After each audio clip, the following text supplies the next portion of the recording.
Al-Quran berhadapan dengan pedagang. Al-Quran pun memberikan jalan tentang hidup berdagang. Dan berbicara soal dagang, dagang ini tidak selalu semakna dengan niaga jual beli. Dagang ini adalah dagang yang dimaksud bertransaksi dengan Allah. Kita penjualnya, Allah yang membelinya. Dan ketika transaksi ini, pasti insya Allah bebas dari azab Allah. Allah Subhanahu wa ta'ala berfirman dalam Al-Quran dan bertanya kepada hambanya, hal adullukum ala tijaratin tunjikum.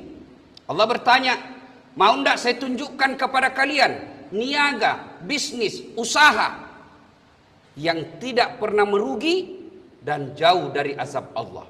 Bayangkan, berdagang tidak rugi. Bukan cuma tidak rugi, jauh dari azab Allah. Ada orang dagang tidak rugi, untung tawah, tapi nipu, untungnya azab Allah. Ada orang dagang, banyak untungnya, harga modalnya 5 juta. Dia dapat alhamdulillah 50 juta dari modal itu.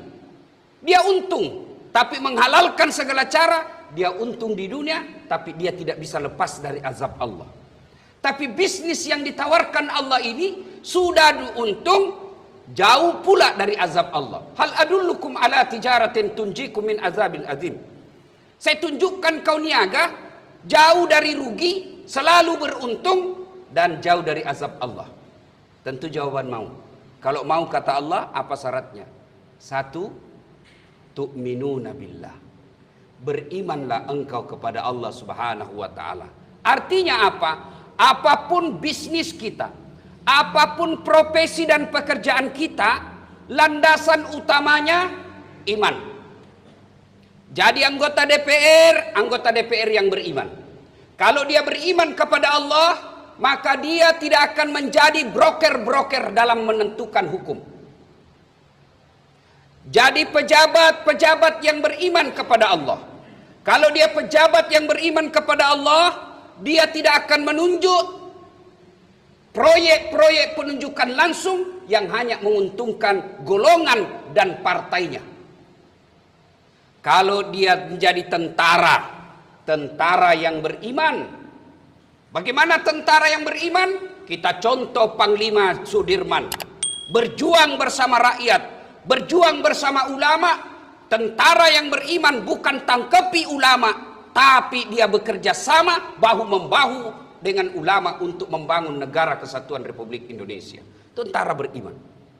Jadi ilmuwan yang beriman. Jadi kalau ilmuwan yang beriman, dia tidak gunakan ilmunya untuk menakut-nakuti orang bodoh, tapi ilmunya dia gunakan untuk memberikan pencerahan kepada orang-orang awam. Beriman. Cuma kalau kita biasa bilang beriman, langsung kita bilang itu, kagampang itu Ustaz, nak beriman ja. Mengaku beriman gampang. Yang susah diakui oleh Allah sebagai orang beriman, itu yang susah. Saya kasih contoh. Bapak tentu kenal dengan Panglima TNI. Para anggota POM di sini pasti tahu Panglima TNI.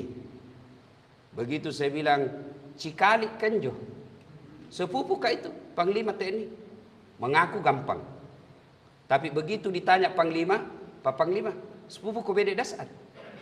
Siapa Dasat? Barusan ku dengar namanya. Begitulah Allah. Mengaku beriman kepada Allah gampang. Saya beriman kepada Allah. Kalau perlu tiap 5 waktu. Beriman. Hasan beriman. Saya beriman. Tapi tidak pergi sholat. Saya beriman kepada Allah. Kalau kau beriman kepada Allah, kenapa paling selalu kau terlambat sembahyang Jumat? Tidak pernah Tuhan tidak terlambat sholat Jumat. 2 itu tanda-tandanya.